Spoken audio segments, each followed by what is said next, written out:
Décision Plus est au service des investisseurs boursiers depuis 1987, au tout début de l'autonomie boursière. Notre logiciel de graphique Market Vision Plus et notre logiciel de code dynamique Trader Plus en ont fait sa renommée. Nous sommes encore ici parce que nous évoluons sans cesse et que nous servons bien nos clients. Découvrez nos produits et services spécialement conçus pour l'investisseur actif et autonome dans la boutique Décision Plus. Le logiciel de graphique Market Vision Plus est en français. C'est le logiciel le plus utilisé par les investisseurs de chez nous. C'est lui que vous voyez dans le feu de l'action. Trouvez, classez et analysez plus facilement avec cet outil sans pareil pour suivre la bourse et prendre les meilleures décisions. Gardez vos titres à l'œil avec Market Vision Plus. Consultez la boutique Décision Plus pour en faire l'essai pendant 10 jours sans aucun frais, c'est garanti. Laissez-nous vous guider pour analyser la bourse et prendre vos décisions. Les analystes de Guru.tv feront tout le travail pour vous. De minute en minute, nous classons les titres selon leur situation technique.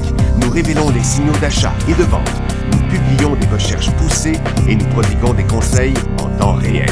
Ça commence avant l'ouverture et ça se poursuit jusqu'à la fermeture des bourses. Profitez de chaque cycle boursier avec Guru.tv. Trader Plus, l'instrument du day trader. 50 codes qui clignotent en même temps. Autant de listes que vous voulez. Graphiques à la seconde. De 3 à 30 graphiques. Des alarmes à volonté. Des listes de codes préparées. Des modèles graphiques préparés. Prêts à faire feu. Achetez, vendez avec Trader Plus.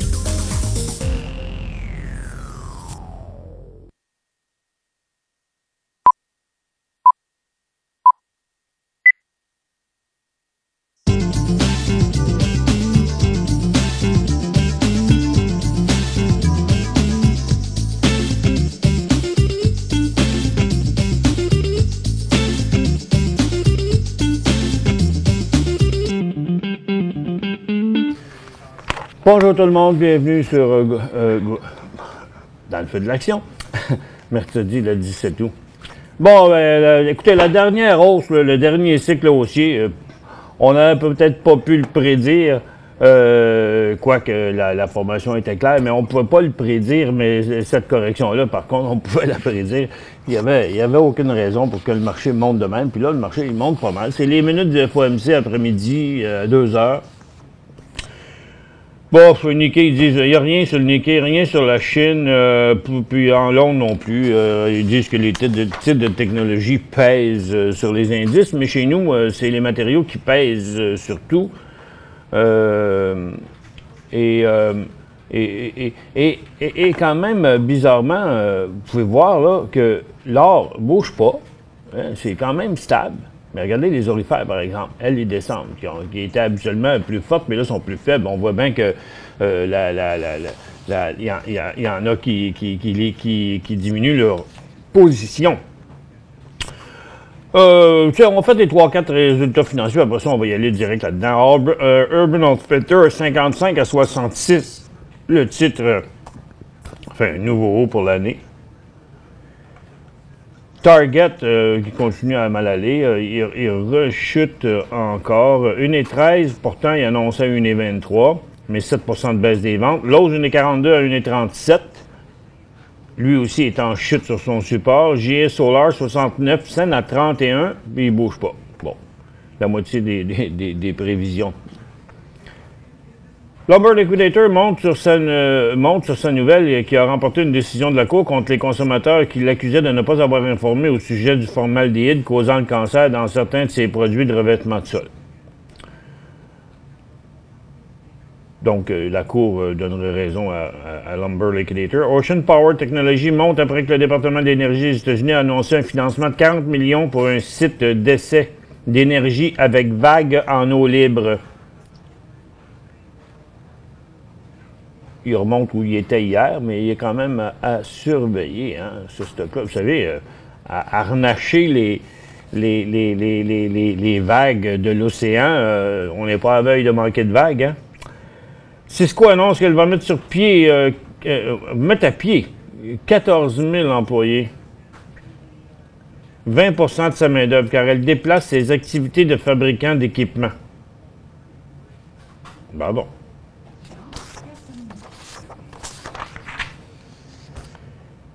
Après que Performance Sport il est pas venu, ils n'ont pas été capables de produire leurs résultats financiers, ils sont confrontés à une enquête du régulateur des États-Unis et du Canada 2 jours après que le fabricant de matériel de sport a déclaré qu'il mettait une enquête interne dans ses états financiers. Ah bon, encore des affaires. Lone Star Capital prend une nouvelle participation dans Valent. Oups, Valent doit être en... Son graphique a tellement de... Son graphique a tellement de différences entre ses hauts et ses bas. Regarde, ça a l'air beau quand on regarde ça en intra-séance. il y aura un signal d'achat ici sur Valent à très court terme à 38,45. Pour l'instant, on va réduire son affaire un peu. Tiens, en le regardant comme ça, on voit bien que Valent a atteint son creux, puis là, se prépare à l'inversement de sa tendance baissière. Quand même. OK. Bon, on va aller voir l'autre côté de la planète. Le Japon, en fait, c'est juste un peu à l'ouest de Vancouver. Il y a juste un petit océan entre Vancouver et le Japon. Et il est en rebond après une correction la veille, assez stable. La Chine, c'est stable à la baisse, mais c'est quand même stable sur son sommet, là. Et Londres a commencé sa correction. Le SPY est en correction aussi. Ça devrait revenir au support, ça, ces marchés-là. Le Nasdaq est déjà rendu à son support immédiat. Il y aurait de la place à aller au moins jusqu'à celui-là. Tiens, ça, c'était le Nasdaq, mais l'autre, c'était la même chose. Et puis le Dow Jones, lui aussi, à côté de son support, pourrait facilement revenir à 18 250. Puis il y a 250 points à peu près pour aller là. À plus de 200 points à peu près. Donc, les marchés pour la journée, regardez, le marché de Nasdaq est en descente. Hier, a chuté à l'ouverture, est resté là toute la journée, mais il va par palier, là. Donc, là, on a chuté hier comme ça, il est resté là toute la journée. Juste avant la fin, ça a chuté encore. Ce matin, ça a été 1, 2, 3, 4 cycles baissiers qui continuent encore à baisser. Et du côté du Dow Jones aussi, on est sur le bas de la journée. À Toronto, partout, on est sur le bas de la journée. Donc, une correction qui pourrait probablement aller plus loin. Peut-être que ça va s'estomper puis rebondir un peu aussi, mais ils ont l'air d'avoir peur des minutes du FOMC, là, pour l'instant. Et tiens, du côté des ressources, le gaz est en hausse. On va regarder ça sur le graphique quotidien avant. Donc, le gaz, le USO est en correction, lui. Il annule sa cote d'hier. Donc, ça devrait être la fin du cycle haussier, là, de toute évidence. Là, c'est pas le temps d'acheter, c'est le temps de prendre des profits si on était dans des stocks pétroliers. Le gaz a une intention de débuter un nouveau cycle haussier dans son espèce de tendance qui est pratiquement neutre. Ici, là, il y aurait de la place de 8 à 8,5. C'est pas un gros pourcent, hein. Mais les titres d'énergie ont commencé aussi une correction. Donc, fin du momentum haussier pour l'instant dans les titres d'énergie. Du côté de l'or, je vous le disais, l'or monte pas, descend pas, mais les orifères, eux autres, descendent en direction de leur support. Les mines viennent de traverser en cycle baissier, pas en tendance baissière, mais en cycle baissier, parce que la tendance baissière ne commencerait qu'après 62,50. Mais à court terme, ça peut aller jusque-là. On jette un petit coup d'œil. Qu'est-ce que ça voudrait dire pour les titres si l'indice descend jusque-là?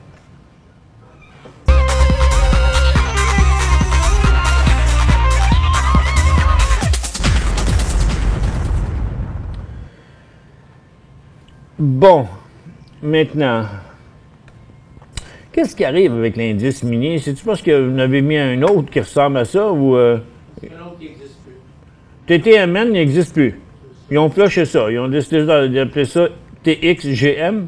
Il existait déjà lui aussi. Il y avait les deux. Maintenant, TTMN n'existe plus. Bon, l'autre, ils ne l'aiment plus. Il y avait les deux. Maintenant, ils ont dit que c'était celui-là. Donc, c'est l'indice mondial. Donc, il y a des titres américains dedans. Il n'est pas aussi représentatif que OK. OK. Il n'y a pas juste des stocks canadiens là-dedans. Bon, on examinera ça plus tard. Bon, tech aussi. Tech, ça veut dire la correction, ce que je parlais tantôt, si ça arrivait, là, si ça revenait jusqu'au creux du mois de juillet, ben le creux du mois de juillet pour tech, c'est 17 piastres. Il y a quand même 3 piastres de là à là. London, le creux de juillet, ce serait 5 piastres. Bien, on n'est pas rendu là, pour l'instant. La tendance serait inversée avant ça. Là, okay? La tendance serait inversée à 5,35 $. Dans le cas de tech, la tendance serait inversée à la croisée ici à 19 piastres. Donc, First Quantum aussi pourrait bien se ramasser à 9,15, 9,5. La tendance serait inversée à 11,40. Et Northern Dynasty, là, il en a pris une douche, là, lui, là. Donc, le dernier mouvement, 93 cents à 1 pièce et demie. Et là, il est rendu à 1 pièce et 13. Il a perdu la moitié. Donc, à partir d'ici, il pourrait commencer à se stabiliser quand même, parce que c'est quand même une bonne baisse. Et comme ça, tous les mines sont à la baisse. Dans les matériaux aussi, on a des titres comme Potash qui s'en retourne encore une fois sur son long support. Agrium est un peu plus fort, mais lui aussi se dirige vers son support. Dans les autres secteurs, la consommation discrétionnaire, c'est bel et bien une correction d'entamer hier. Les télécoms aussi sont déjà rendus au support. Et les services financiers, ça ne change pas. Les industriels tiennent mieux le coup. Pour l'instant, il n'y a aucune chute là-dedans. Je vais aller voir pourquoi.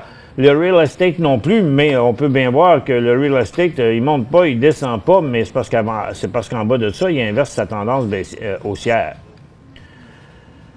Conimor, tu vois, on a beaucoup de stocks là, qui sont dans cette formation-là ici. Service aux collectivités, c'est de la correction. La santé, ça rebondit à cause de Valent. La consommation de base, c'est une interruption de son cycle haussier, mais ça reste une petite correction aussi. Et la technologie aussi est en correction, en train de traverser son support. Donc, correction généralisée sur le marché, pas extrêmement forte, puisque au total, c'est 88 puis 77. C'est juste que c'est une correction normale et attendue. Il pourrait y avoir un excès d'activité cet après-midi à 2 heures lorsque le FOMC vont sortir les minutes. Et donc, ça reste encore un petit peu fragile, là. Ça ne veut pas rebondir du tout, là, sur aucun marché. Regardez, on est encore en train de comme passer à travers le petit support. Donc, on n'a pas l'air qu'on va s'arrêter tout de suite à ce support-là. Et on a fait pas mal le tour. Hein. On va regarder le secteur industriel. Pourquoi lui, il résiste aussi bien que ça? Parce que CN est rebondi un petit peu. CP, il ne change pas de place, OK? Puis les autres, il y a Stantec qui fait même un élan haussier, là, mais c'est pas dans une tendance haussière, c'est dans une phase neutre. Là. Il y a une possibilité de 2 à 3 $ là-dessus. La banane ne bouge pas, il n'y a rien qui bouge. Phoenix CAE reste un petit peu à la hausse. Donc, il y a des petites hausses qui sont compensées par des petites baisses. Badger a fini son envolée. Et donc, c'est ça. Le secteur est quand même très tranquille. Il y a Ritchie Bros. Actionnaire qui va pas bien. Vous savez, Ritchie Bros., c'est le plus gros encanteur de machinerie lourde. C'est absolument énorme, cette affaire-là. Les machines sont vendues en l'encan en moins de 30 secondes, une minute. Là. Ils passent une en arrière de l'autre, puis le monde achète ça. Là. Fait que, tu sais, qui baisse comme ça serait-tu que, bon, les ressources, là, ils n'en achètent plus peut-être que... Tu sais, ça a bien été leur affaire, parce qu'avec les constructions de toutes les Canada, les États-Unis, avec toute la construction qu'il y a eu partout, plus certains projets miniers, ça a augmenté les ventes, mais là, c'est peut-être que ça tire à sa fin. J'ai toujours trouvé que c'est un bon indicateur, moi, ce stock-là. À long terme, il est définitivement en tendance haussière, là, mais là, ça vient de mettre un bon break. Là. Il est revenu à l'intérieur d'une résistance bien avant. Là. Donc, autrement dit, là, son prix, c'est pas mal plus, 35$. Là. Et c'est tout pour ça. J'ai 4 questions dans la barre de questions. On va commencer à les répondre tout de suite. On va vous ouvrir la barre de questions. J'ai Henri ici, Henri 5, qui dit « Analyser un XE. C'est NextGen Énergie qui est très, très fort, qui est en haut complètement de son historique. Pour l'instant, je pense que ça va prendre un bon bout de temps avant qu'il décolle de là, parce que c'est une résistance majeure. 5 mois de côté, 3 à 2 reprises, ça n'a pas voulu y aller, puis après, ben ça n'a pas voulu y aller non plus. Puis là, on est rendu plus bas. Là, on est dans une autre phase neutre ici. Fait que, tant qu'il ne sera pas sorti au-dessus de 2,75, en bas de 2,25, il n'y a pas grand-chose qu'on peut prédire sur ce stock-là. Pour joindre Michel Carignan et son équipe par courriel, écrivez à michelcarignan@decisionplus.com. 5 bonnes raisons de gérer vos investissements avec Banque Nationale Courtage Direct. Des frais de commission fixes à 9,95 en tout temps pour tous les clients et à partir de seulement 6,95 si vous êtes un investisseur actif. Aucun frais d'administration annuel si vous détenez plus de 20 000 $ dans vos comptes. La possibilité d'ouvrir des comptes enregistrés en devise américaine. Des outils performants afin de faciliter vos prises de décision. Un service à la clientèle primé et un niveau de satisfaction parmi les plus élevés de l'industrie. Pour en savoir plus, visitez le bncd.ca ou appelez-nous dès maintenant. Décision Plus est au service des investisseurs boursiers depuis 1987, au tout début de l'autonomie boursière. Notre logiciel de graphique Market Vision Plus et notre logiciel de code dynamique Trader Plus en ont fait sa renommée. Nous sommes encore ici parce que nous évoluons sans cesse et que nous servons bien nos clients. Découvrez nos produits et services spécialement conçus pour l'investisseur actif et autonome dans la boutique Décision Plus.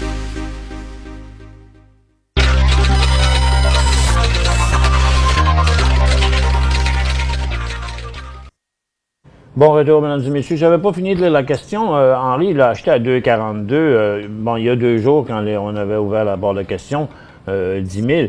Bon, ben il y a 2 jours, c'était pas vraiment un bon spot, là. Moi, je l'aurais pas acheté, ce titre-là, parce que je me serais dit, OK, c'est juste pour faire 25 cents, parce qu'il va se bloquer là encore. Pour l'instant, je reste avec la même analyse. C'est hasardeux, on ne sait pas. On peut pas savoir. Est-ce qu'il va partir par là? Bon, selon son historique, ça semble pas énervant. S'il est monté jusque-là, c'est parce que la compagnie va vraiment super bien, mais tout peut arriver. Ça fait que donc, il faut au moins que vous soyez protégé. Vous ne voudriez pas partir de même, parce que plus ça descend, moins on veut vendre, plus on trouve ça dur, puis tout, hein. Vous avez le choix de sortir direct là sans aucune perte, hein, à 2,46, puis dire, bon, peut-être je devrais choisir quelque chose qui est plus prête de bouger. J'ai l'impression que vous êtes poigné là-dedans pour un bout. Donc, au départ, vous allez être un bon bout là-dedans avant d'avoir vraiment du rendement, à mon avis, parce qu'il y a une bien grosse résistance. Ils ont à digérer tout ce qu'ils ont fait. Il y a le risque aussi que ça reparte à la baisse. Donc c'est pas une position super enviable, je trouve. ETG, c'est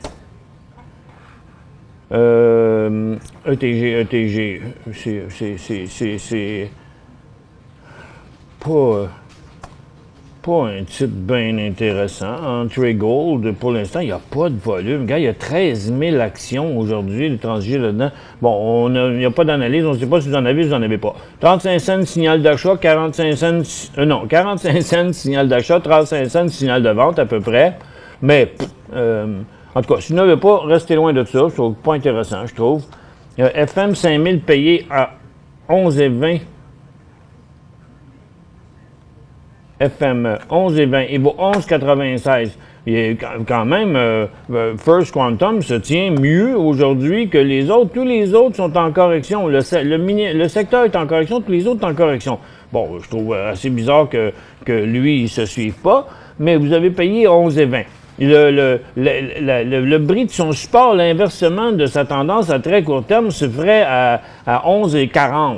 Fait que vous pourriez mettre un stop à 11,40. Bon, je dis c'est pas grand-chose, oui, mais c'est mieux 11,40 que de venir à perte. Ou vous pourriez le flusher de là, ou vous pourriez en vendre la moitié. Ben, vous n'êtes pas bien haut, vous êtes 70 cents, là, OK? Mais à 11,20, si vous enlevez, vous prenez 70 cents de profit, vous pouvez aller 70 cents plus bas. Donc, 10,5, OK?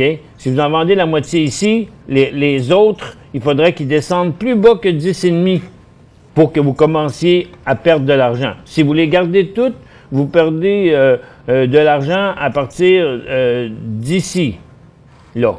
Donc, si vous les gardez toutes, vous commencez à perdre de l'argent ici. Si vous en vendez la moitié, vous commencez à perdre de l'argent là. DGC, acheter 35$, que faire? Détour Gold. J'ai payé ça 35$. Ah oui, OK, en haut, là. 35$. Ouais, c'est ça, hein, c'était pas vraiment meilleur. Il n'y avait pas de gros signal d'achat ici, là, évident. Pour l'instant, il reste à savoir qu'est-ce qui va se passer avec les orifères. Bon, moi, je pense qu'il y a des grandes chances pour que Détour Gold dans les prochains jours retourne à 30$, là.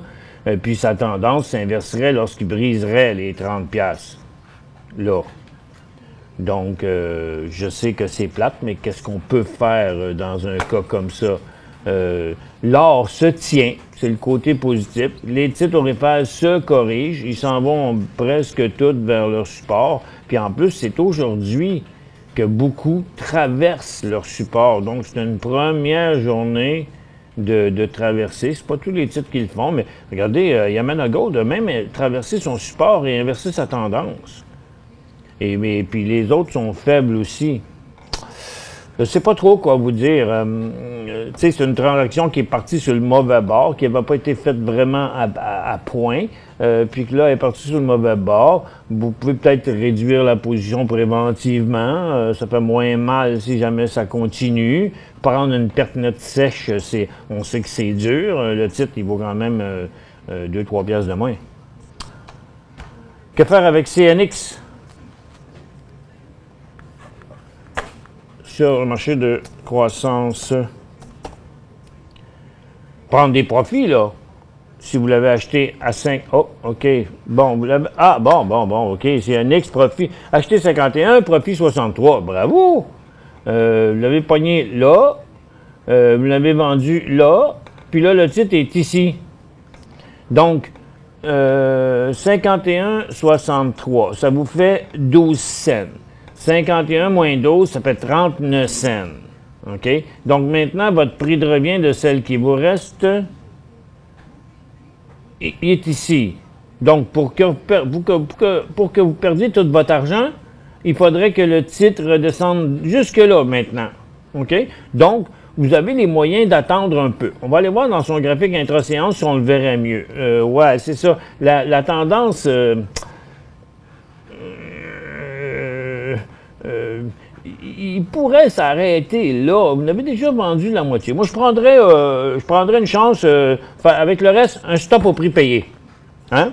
Un stop à 50, 51, mettons, ou 2. Il devrait continuer à y aller. Il n'a pas fait ça pour rien, certain. Il y a eu des méchants volumes là-dessus. C'était-tu des vrais volumes? Bon, c'était des beaux tapons de volume, là. Par contre, il a monté sur un volume ici, il a descendu le reste de la journée, là. OK? Donc, on le fait monter rapide, mais on prend des profits. Mais pour l'instant, il n'y a pas rien d'inversé. Moi, je dirais de le garder là, puis de vous protéger à la baisse, là, simplement. Et puis, s'il se stabilise ici, puis il repart à 62, 63, vous rachetez une autre position initiale pour la revendre encore la moitié un petit peu plus haut, là. SOI.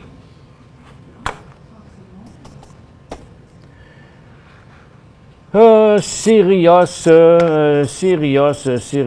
Quelqu'un me demandait hier par courriel, c'est-tu sérieux, ça? Oui, c'est sérieux. SOI. Pour l'instant, là, il est en perte de momentum. OK? Il a quand même fait des beaux cycles. 1 cycle, 2 cycles, 3 cycles. Le dernier a duré 2 jours. On a perdu la moitié de son cycle. Il suit toujours sa tendance. Pour l'instant, il n'y a rien à faire. Il y aurait juste l'inversement de cette tendance-là bien abrupte, là, à environ à 1 $.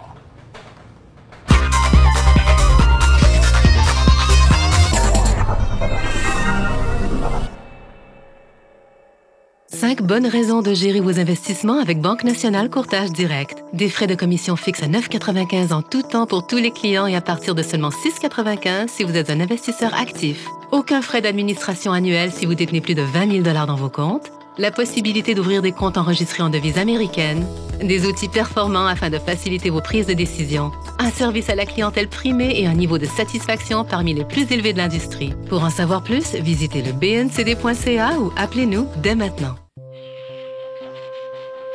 Laissez-nous vous guider pour analyser la bourse et prendre vos décisions. Les analystes de Guru.tv feront tout le travail pour vous. De minute en minute, nous classons les titres selon leur situation technique. Nous révélons les signaux d'achat et de vente. Nous publions des recherches poussées et nous prodiguons des conseils en temps réel. Ça commence avant l'ouverture et ça se poursuit jusqu'à la fermeture des bourses. Profitez de chaque cycle boursier avec Guru.tv.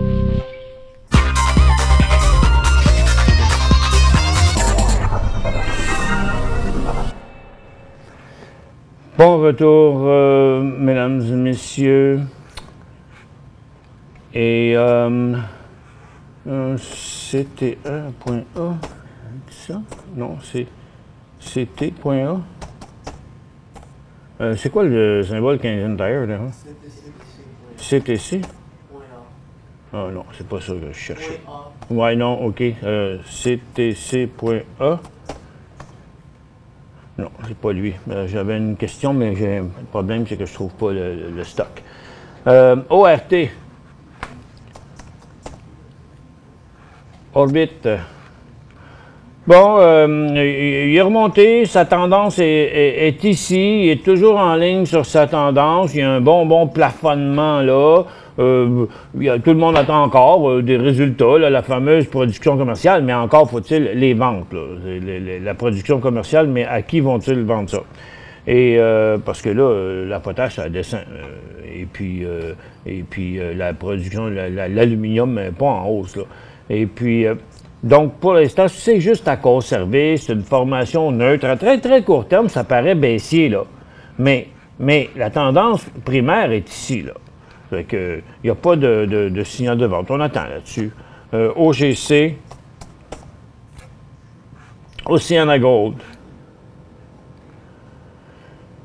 Il se comporte relativement bien par rapport à l'or, mais il suit pas mal ce que l'or et les orifères font. Donc, pour le moment, ici, je dirais que c'est un stock qui est encore assez solide. Achat, non. Sur quoi tu te bases pour déterminer s'il y a peur sur les marchés? Sur la valeur du VXX ou sur son volume? Ah, mon Dieu, Philippe, la réponse est plus compliquée que ça, là.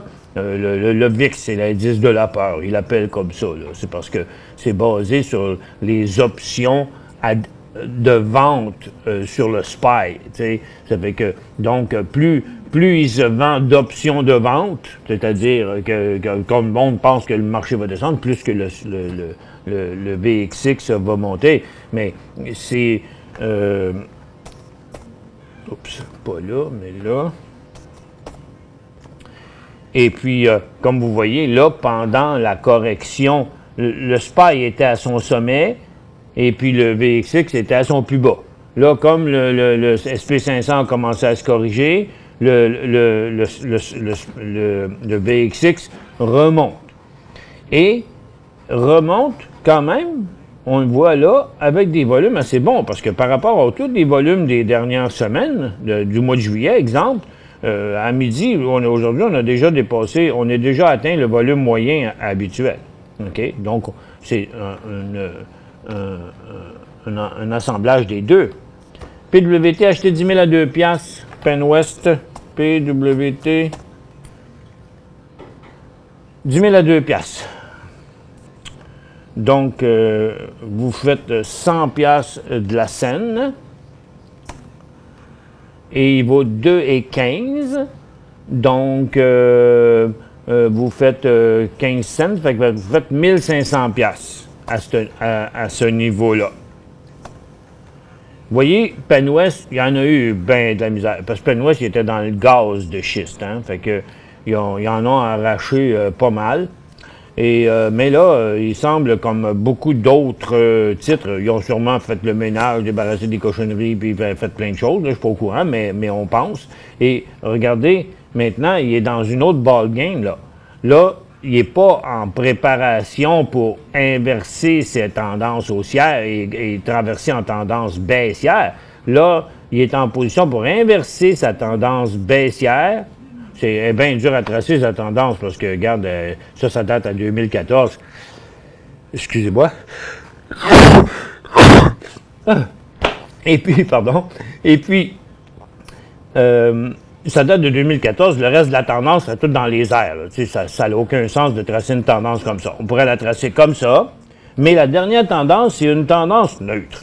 Donc, en partant ici, là, hop, on ne le voit pas dans mon graphique hebdo, là, mais regarde, on le met dans le quotidien. J'ai fait une autre ligne, là, celle, bon, encore une fois, on ne le voit pas non plus, là, mais bon, regardez cette position-là, dans le graphique hebdomadaire, c'est ça ici, là, c'est ça que je montre, là, ces deux pointes de flèche-là. Là. On ne la voit pas non plus. OK? C'est là.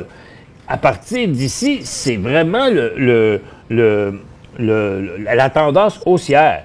Donc, vous faites un profit. Vous en avez 10 000. Vous pourriez vendre 5 000 drette là, mettre 750 $ dans vos poches. Tu sais, parce que vous n'êtes pas loin de votre 2 $, là. Moi, j'en vendrais 5 000. Je mettrais un stop à 2 $, puis j'attendrai de voir ce qui va se passer. MT. MT, on le garde, il est beau. Metrom Health, ben écoutez, si vous voulez l'acheter, je n'aurai pas de problème avec ça. C'est un titre qui est dans une tendance haussière. Tous ces derniers cycles ont bien produit. Il n'est pas revenu jusqu'à son support. Il est encore dans sa tendance. C'est pas le signal du siècle, là, mais il est survendu. Si vous l'achetez là, le risque, là, c'est que, ben regarde, à 2,60, il faudrait le vendre. Puis là, dans le moment, il vaut 2,79. Vous avez 19 cents de risque sur ça. PLI, il est toujours à côté de son support. Tout le monde espère qu'il ne va pas décrocher en bas de ça, là. Ben, pour l'instant, il se tient quand même très, très solide, là, mais de toute évidence, techniquement, là, à 2 $, c'est 55 à peu près, là, il y aurait un signal de vente. Petit coup d'œil sur le marché avant de partir.